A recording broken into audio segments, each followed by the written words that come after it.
but quite a few people that are in custody. For me, I lead by setting the standard, taking ownership, and executing with precision.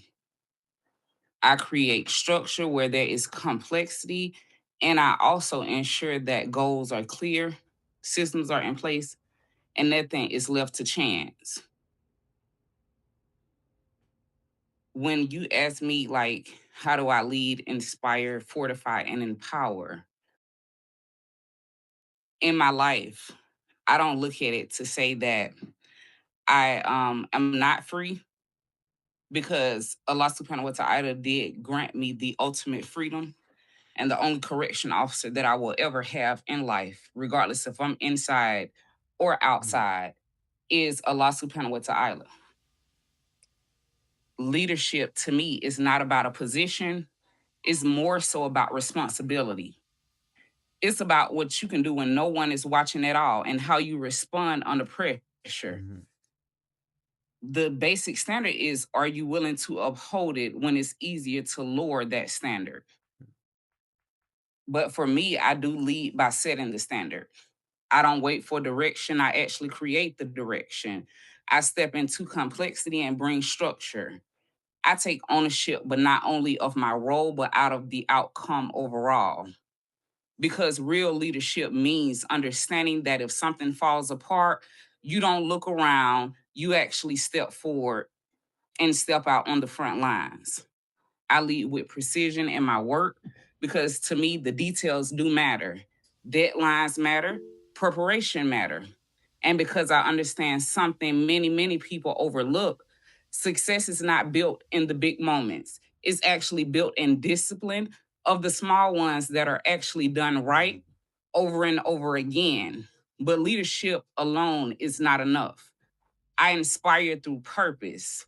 Everything that I do is rooted in belief that people deserve freedom, not just physically, but mentally and emotionally as well.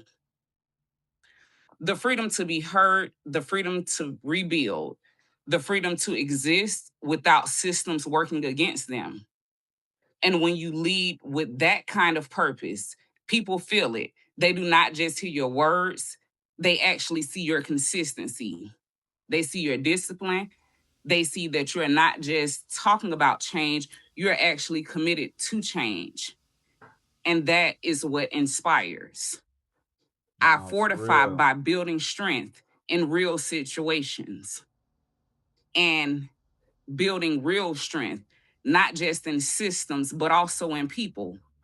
I make sure that the foundation is solid, that the work is organized, that the team is aligned, and that when the pressure actually comes on, it will calm, but it will not break what we hold. Because being strong is not about never facing pressure, it's about being prepared when it arrives. And finally, I empower. I empower by giving clarity, by sharing knowledge, by helping people understand not just what to do, but why it matters. I believe that people perform at their highest levels when they are actually feel seen, when they feel capable, and when they know what their role has purpose. I do not believe in holding power. I believe in building it in others. Because true leadership is not measured by how many people follow you. It is actually measured by how many people are stronger, more confident, and more capable because of you led them. So when I say that I fight for freedom, I mean this. I fight for systems that work for people and not against them. I fight for clarity where there is confusion. I fight for structure where there is chaos. And I fight for people to have the opportunity to stand, rebuild, and move forward within their life. And that's how I myself lead. That's how I inspire, Mm. fortify, and empower. Thank you all. No, thank you, sister. That's what I'm talking about. Thank you. That's how you handle your life sentence. Just like that.